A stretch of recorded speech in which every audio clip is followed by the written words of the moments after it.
Да, значи изминатата година беше една турбулентна година за Охрид, затоа што после 40 години како град заштитен под УНЕСКО, заедно со други 38 градови во светот заштитени на ист таков начин како природно и културно наследство, се најдовме на работ да го изгубиме тој статус, поточно да не стават на листата за кој што е во опасност. И тоа беше резултат на долги години негрижа, како на локалната, меѓутоа пред се на државната власт за заштита на Охрид и исполнување на тие препораки. Така да, ние едноставно бевме приморани да постапиме и да почнеме да ги исполнуваме препораките кои што беа зададени од УНЕСКО, меѓутоа бевме и обврзани со закон, да го сработиме тоа за кој што сме избрани. Така да, беше еден долг процес на евалуација, на разгледување на сите факти и ние како локална самоуправа, поточно јас како градоначалник, уште во јануар, на 31 јануар на седница на Советот доставив динамички план за отстранување на тие бесправни објекти кои што се изградени во крајбрежјето. Точно е дека во градот има и други бесправни објекти, меѓутоа крајбрежјето и тие 50 метри на заштитен појас се тие кои што се сега фокус на првично решавање, што не значи дека и понатака остатокот од бесправната градба нема да биде санкциониран.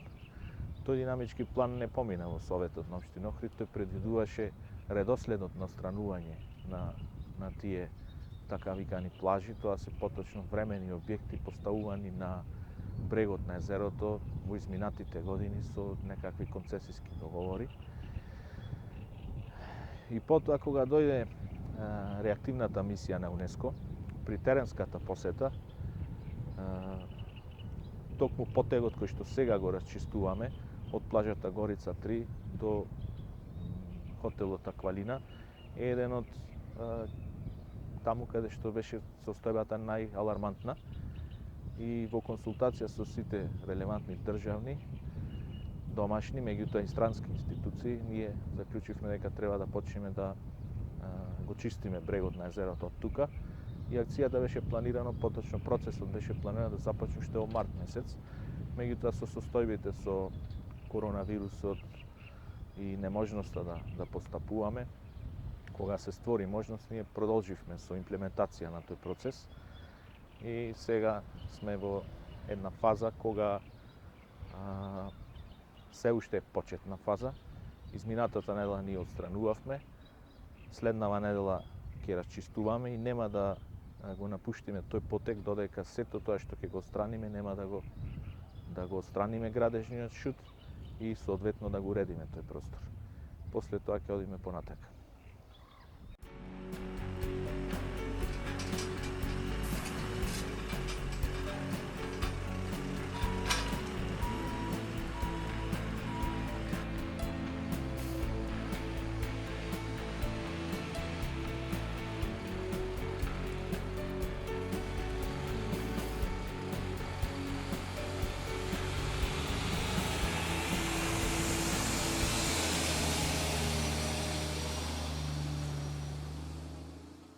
Планот за управување за УНЕСКО државата требало да го донесе во 2009 година.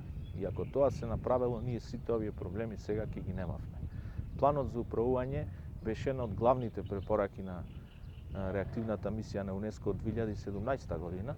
Државата го донесе планот и тој план за управување, јас апелирам секој охриѓанец да го прочита. Тоа е еден документ на околу 400 страни и тука е строго дефинирано како ќе изгледа градбата во иднина, како ќе биде уредувањето на плажите, како ќе се експлоатира материјалното добро кое што ние сме го наследиле, а го оставаме како инвестиција во иднината за нашите деца. Така да треба на јавноста да ја биде јасно дека трансформација на крајбрежјето од овој тип како што досега имало, едноставно никогаш повеќе нема да има. Нема да има плажи од таков обем на крајбрежјето, нема да има бетонирање, нема да има поставување на бехатони, потпорни ѕидови, носење на тампон од други локации. Значи, строго е дефинирано кој песок само може да се става на тие плажи. И тоа е еден документ кој што ние како локална самоуправа, како држава, меѓутоа и како граѓани, све во иднина ќе градиме и ќе твориме во нашиот град. Инаку, никој нека нема илузија дека ние како локална самоуправа сега ни текна и јас како градоначалник и ќе отстрануваме плажи. Значи, тоа едноставно е невозможно. Ова е еден процес кој што е координиран со сите релевантни државни институции, со сите странски институции и еден процес кој што ќе продолжи и ќе го завршиме со успех.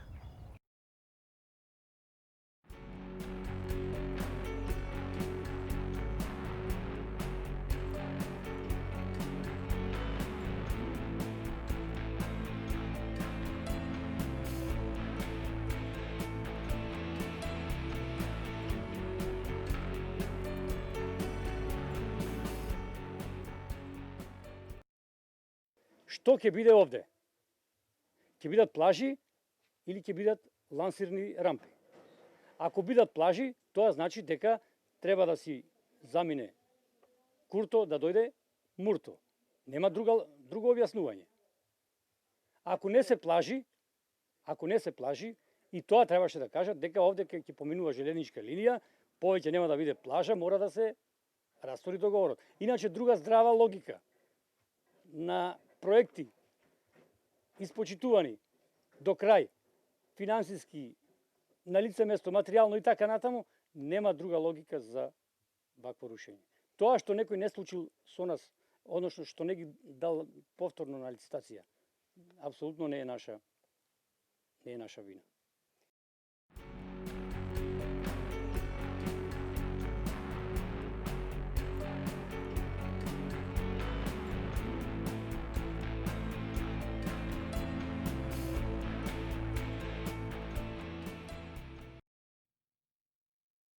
Има, точно е. И зошто тие 2000, ево Министерство за транспорт и врски, првите договори беа со нив. Кога помина првиот договор, зошто повторно склучија со сите концесионери договори, а не го испочитува правото за враќање во првобитна положба? Кој го направи криминалот? Тоа е резултат на нивна неинформираност, на некои пракси кои што биле во минатото. Значи сега што станува збор? Согласно планот за управување, државата треба да изготви урбанистичка планска документација од државно значење за уредување на крайбрежјето. Од КП1-1, тоа е првата парцела и најважна, заштитена како светско културно богатство, 50 метри во внатрешноста. Во тој генерален урбанистички план за плажи ќе биде точно дефинирано на кои локации може да се во иднина организираат плажи, меѓутоа во планот за управување стои дека нема да се градат објекти од цврста градба, од времен или траен карактер, нема да се градат платформи во езерото, нема да се градат подпорни зидови и слични такви структури какво што имаме сега. Впрочем, и во договорите кои што дел од тие концесионери ги подпишале со Министерството за транспорт и врски тогаш, јасно стои следниот член. Вика, во капалиштето може да се предвиди осмисли платформа за сончање од дрвен материјал. Ние сме сведоци дека ниту една од тие плажи нема платформа од дрвен материјал. Сите тие платформи се од метал. Така да уште тогаш е постапувано спротивно на договорите кои што тие концесионери ги подпишале со државата. Инаку, при процесот на отстранување ние наидуваме тамо на фрапантна ситуација. Значи, тоа е едно безредие, една анархија која што владеела. Секој си градел, си узурпирал земја без никаква контрола. Наидуваме на диви приклучоци на вода, септички јами. Потоа сведоци бевме дека цело лето лани мачевме со неовластено наплаќање на паркинг околу тие плажи на државно земјиште. Бевме сведоци на узурпација на плажите со поставување на огромен број на лежалки. Плажите не беа отворени, беа допуштени само за одреден број на луѓе кои што тоа можеа да си го дозволат. Значи, таа состоја во иднина е завршена со носењето на планот за управување. Едноставно, сега ние тргаме црвената линија и градов почнува да се движи во една правилна насока која што тој ја заслужува.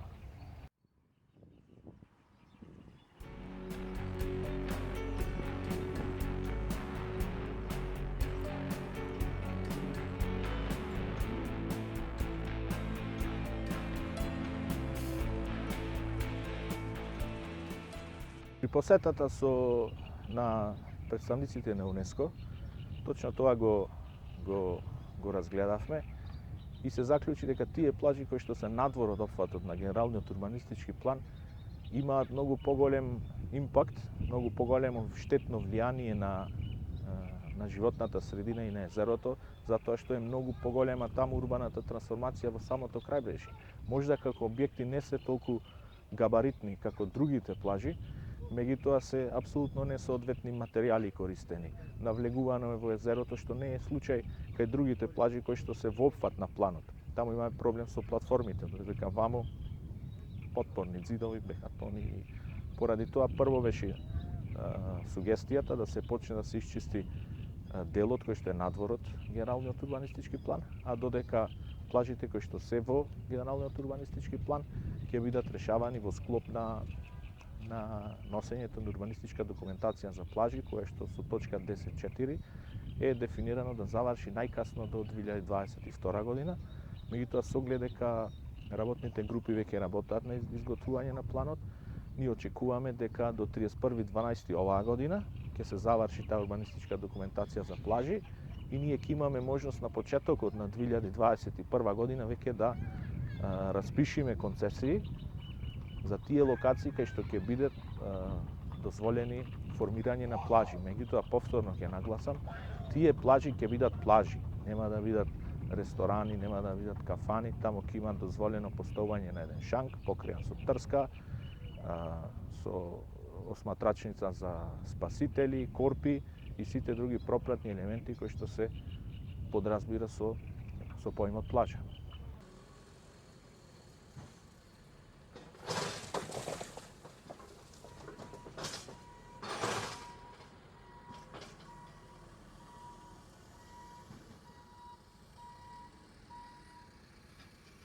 Државата како стопан на крајбрежниот појас, а со тоа и општината, одлучиле да го менаџираат тој простор согласно планот за управување со УНЕСКО на еден друг начин и сите тие објекти кои што биле од времен карактер и такви договори подпишувале со државата имале доволно време да постапат законски по нивните законски задолженија сами да ги отстранат своите објекти, бидејќи остварувале дејност на земјиште кое што не е нивно со завршен договор. Тука има елементи на повеќе законски прекршувања.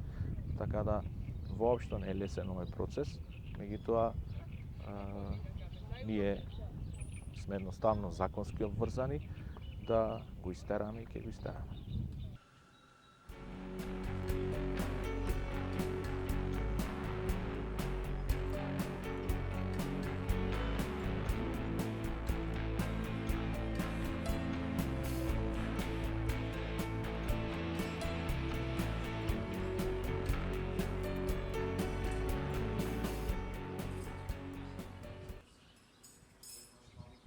Законската рамка обезбедува можност за заштита на вредностите кои ги имаме.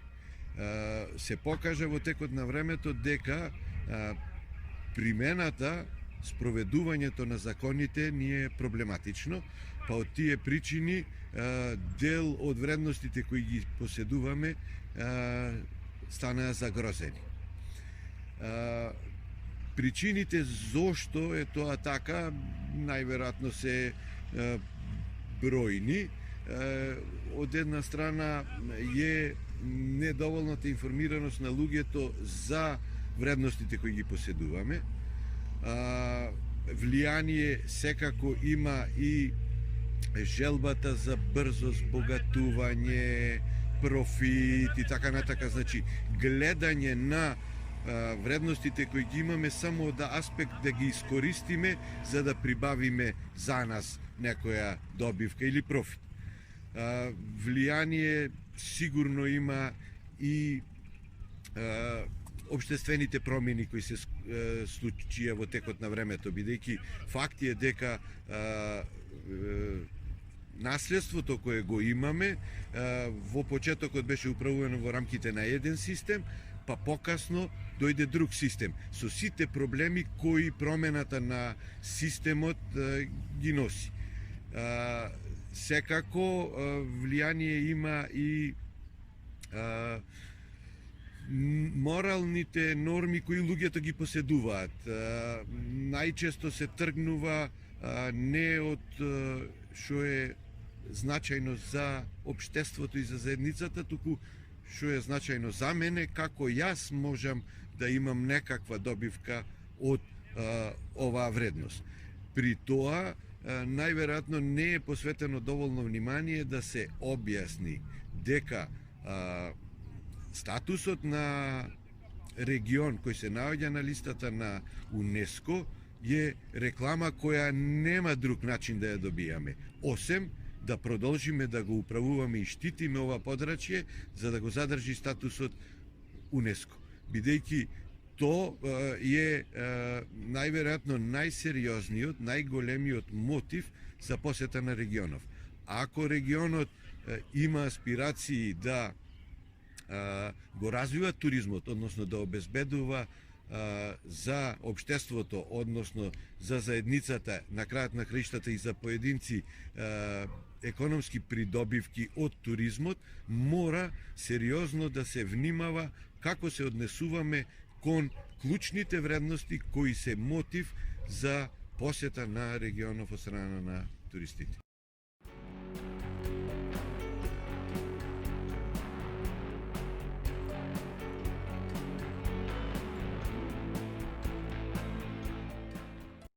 Лично мислам дека отсуствува некоја, да речем, свест кај луѓето, како да сите се заинтересирани за УНЕСКО, сите го говорат, ама некако го зборуваат како да е нешто површно, како да е нешто страно, како да не го разбираат што всушност тоа значи. Значи се работи за бренд каков што не постои на планетава друг. Значи тоа не е нешто што може да се купи. Ние сме таква држава каква што сме, колку сме мокни, знаеме сите, држави многу побогати.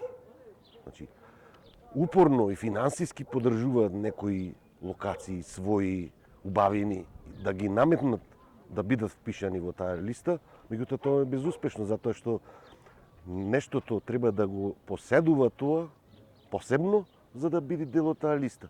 Ретко кој знае всушност суштината на УНЕСКО и дека Охридскиот регион од аспект на природно наследство е прогласен под заштита, така наречено, на УНЕСКО заради пејсажните вредности.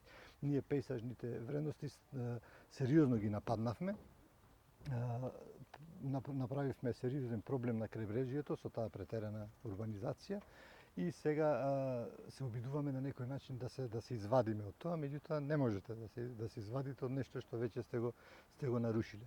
Така да тој однос и приказната за УНЕСКО треба да ја донесеме на вистински темели, но на што е вистината, и пред се и над се да преземиме активности и да почнеме да носиме одлуки заради нас, а не заради што ни упатил забелешки УНЕСКО или било која друга меѓународна организација. Значи, прашањето на носење на одлуки од еколошкиот карактер исто така ни виси над глава и кога ќе почнеме да ги носиме храбро тие одлуки без страв од бизнис или политички реперкусии, тогаш ќе можеме да речеме дека веќе имаме поставено база за заштита на природните ресурси.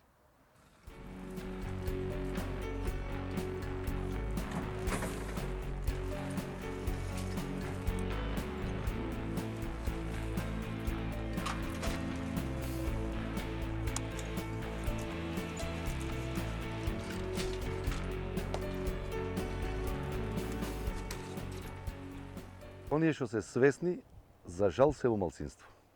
И не можат да навладеат со тоа мнозинство кое што е несвесно. И ние имаме тотална деградација на односите во нашето општество. Завладеа ни други луѓе, завладеа ни поинаку свесни во други сфери, така што дали го заслужуваме? Апсолутно го заслужуваме. Охрид е една универзумска вредност, која што сигурно сама по себе, како универзумска вредност, нема да се предаде на желбите и искривените сваќања на поединци. Значи, Охрид не постои толде само со нас, постоел пред 100, 200, 300, 500, 1000 години и веројатно ќе постои додека постои планетава. Ние нема да постоиме, како определена генерација затекната сега овде. Така што универзумот и универзумските правила ќе си го одработат своето. Меѓутоа, оние што се наоѓаме сега во определен простор и време, само ќе се мачиме за да постигнеме определени цели. И како што реков, за жал, оние кои што размислуваме малку поинаку за градот, сме во малцинство.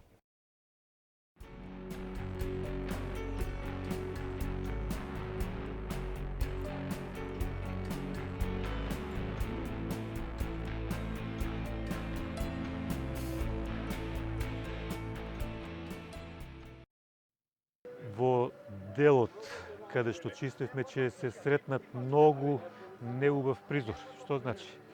Дека има нечистоти од флаши, пластики, па дури и некои порцелани кои се со многу голем обем. Што значи дека има потреба од детално прочистување на Охридското крајбрежје. Тодуше да чиста, еден да фрла џубре, не може да се очисти. Пораката ни е само свеста да се промени кај луѓето, за да помалу фрлаат џубре, за да го чува ова богатство што го има Македонија.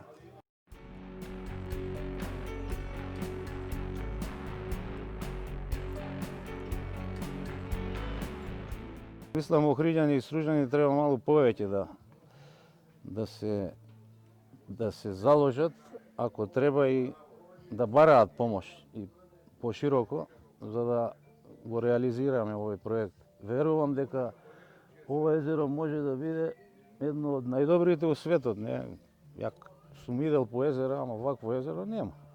Сериозно, и штета е да се изгуби достојанството и она што ни е доделено као кредит.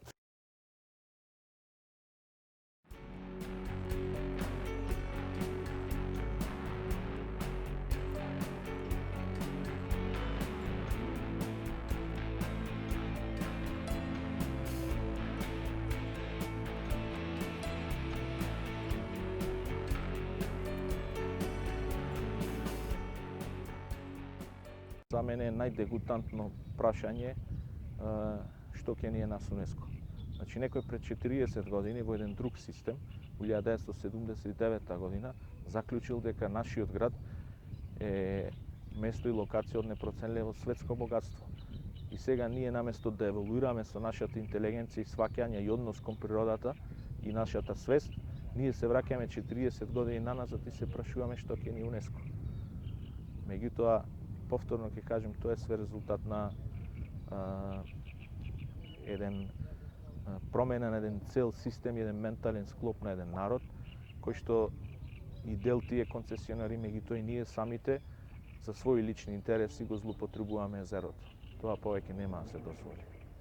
Декларативно, јас немам слушнато дека некој не сакат да сме на листата на УНЕСКО. Но многу често се завршува на декларативно, особено за работи кои се чувствителни или проблематични за спроведување.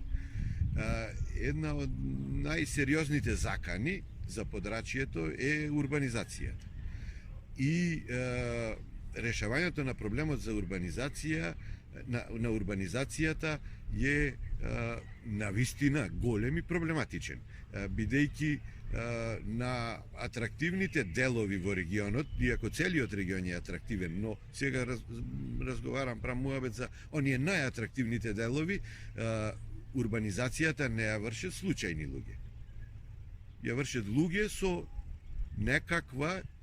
некакво сериозно влијание во општеството по различни основи. И од тие причини справувањето со овие проблеми е тешко. Од друга страна, сведоци сме дека во Република Македонија и бесправна градба има од многу одамна. В 70-тите години, крајот на 60-тите, почнала миграцијата село-град и голем дел од градовите имат цели населби кои се диво изградени. Потребно беше државата некако да го решава овој проблем, но фактот дека бесправната градба се одвивала во долг временски период, напластило големи проблеми во решавањето, односно во легализацијата. Значи, тоа е второто. Трето, мора да прифатиме дека нашите институции се многу често исполитизирани. И постапувањето по законите, односно спроведувањето на законите, исполитизирана администрација тешко може да го направи. И ако се во ова го имаме предвид, знаеме со каков предизвик се сретнуваме. Но, според мене, многу е значајно да покажеме волја, желба и подготвеност да ги решаваме проблемите. Бидејќи сите оние кои го надгледуваат или констатираат нивото на заштита, односно квалитетот на управувањето со подрачјето, ги имаат предвид овие работи. И ќе ги имаат и во иднина предвид. Потребно е, според мене, да покажеме силна желба и подготвеност да се фатиме во костет со решавање на овие проблеми. Ако така постапиме, мислам дека нема да ни е проблем во текот на времето да обезбедиме соодветна квалитетна заштита и да дефинираме управување кое во текот на времето ќе ни го зачува регионот на листата на УНЕСКО. Јавната свест оди во нагорна линија. Тоа што ние разговараме за ова е дел од јавната свест. Меѓутоа, индивидуалната свест ни прави проблеми. Индивидуалната свест се решава со казнена политика, се решава со строги, значи, мерки и казни, и тогаш веќе ќе може и тој дел да се опфати. Се додека врз индивидуалната свест делуваат други елементи, како што и други побуди, бизнис, политички или лични, било какви лични интереси, тогаш ќе имаме проблем со заштитата на животната средина воопшто. Генерално гледано, состојбата, ако разговараме за Охридското езеро како еден пример, како еден индикатор на односот кон животната средина, тогаш можеме да речеме дека во голем дел е стабилна, затоа што имаме квалитетна вода, затоа што имаме голем дел од ненарушени односи во природата, меѓутоа се повеќе тие се нападнати, како што гледате со урбанизација на крајбрежјето, со некои чудни одлуки кои што се случуваат, и се додека е така, часовникот ќе почне да се ближи кон она што го викаме 12:05, а не 5 до 12.